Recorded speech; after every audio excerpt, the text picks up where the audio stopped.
Scared of the Cyberman. He's getting closer. Yeah. Now, Metal is a 3-part epic written by Gerald E. Brown with Paul Alexander and published by Humanoids. And it's a bit of an odd creature, isn't it? How do you mean now?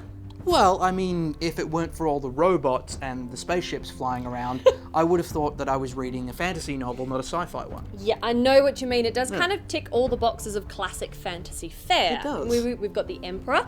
In this case, his name is Elias of Thule, who is facing invasion from without and betrayal from within in the form of his own brother. It's quite Shakespearean. It is quite which leads me on to the costumes in this.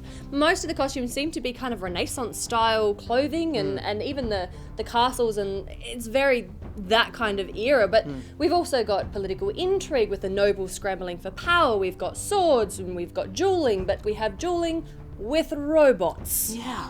Because in this reality, the nobility like to duel one another and go to war by downloading their minds into giant robots. Yeah. Now, That's awesome. This is something we've seen in other places before. I mean, there's the movie Surrogates as well as other places. But I love how it's done here because it really embraces this combination of fantasy and science fiction. Yeah. Yes, they're robots, but they're robots that hack each other up with massive axes. I know. Not lasers or, circular saws coming out of their chests. I mean, this is less robot wars than it is Gladiator with robots.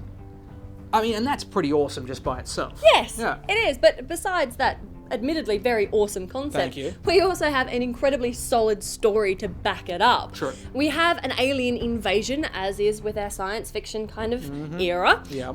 And this case is the aliens are Well, they're They're sort of. they're called the Prime. Yeah, are they made of energy? I don't know. They're I very cool. I but- will say they do have one of the best declarations of war I've ever come across. Yes, they do. The expansion of the Prime requires your worlds. Prepare them for our consumption. Awesome.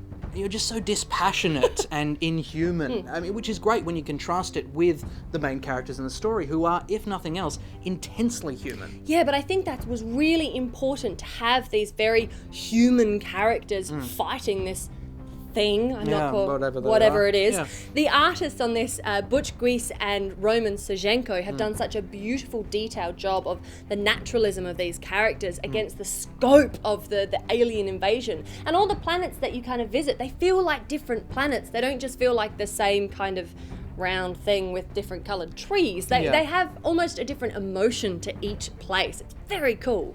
I've got to say, for myself, the action scenes, that's what really made it with the artwork. Yep. I really loved how, no matter how chaotic it got, you could always tell what was happening, you could always follow it, Yeah. and the action was great. It was pretty amazing, wasn't it? But see, I gotta say, for me, it was the naturalism and the intricacy on the faces. Me and always the faces. faces I with know, you. it's Yeah. a thing with me. Yeah. But when they're having the conversations, I was amazed by the intricate detail that was put into these flawed characters and how they developed over the entire book. Elias is a perfect example of this. His story he does is just... develop, doesn't he? Yeah, and you can see it on his face and in his body and his language and everything. It's really cool. And the other character, which I've got to talk about, is Titana. Had to be. She is possibly up there in my top 5 most coolest chicks in graphic novels. She's pretty funky. She's awesome. Yeah. She's just this hardcore, no-nonsense robot mechanic who just...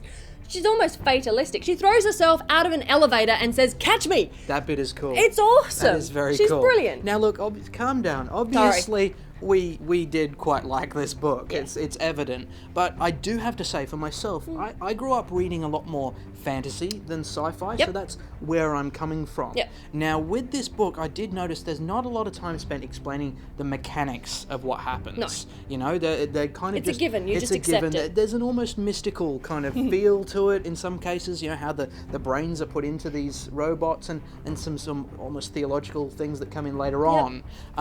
Do you think sci-fi purists are going to be, distanced from it because of that? Because of their lack of science focus? Are they still going to be able to appreciate it Well, the see, same? for me, I feel like this book is a bit of a bridge between the two genres. Okay. honestly, if you're a purist of either sci-fi or fantasy and you dismiss this because it does take in both elements, you're going to miss out. You're doing yourself a disservice because it is such a brilliantly told story. To me, this is a sci-fi fantasy epic opera. I mean, it's got violence, it's got intrigue, it's got robots, people. Yeah. It's very, very cool. I mean, obviously, this is a buy from me, and I need a sequel. Humanoids, I need a sequel to this. Don't try to boss around a publisher. I want one.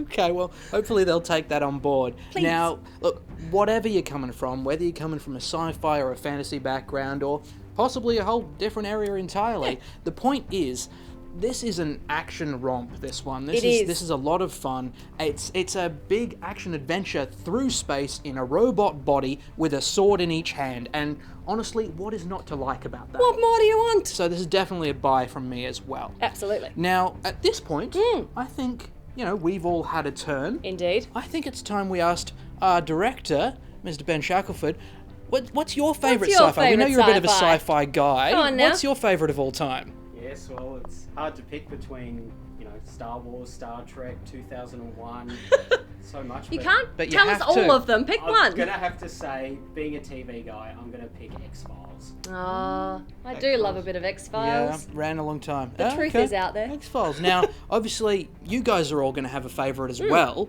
We've told you ours. Either tell us how wrong we are, or agree with us, or give us something entirely different. But get on the Twitter and the Facebook and let us know. Absolutely.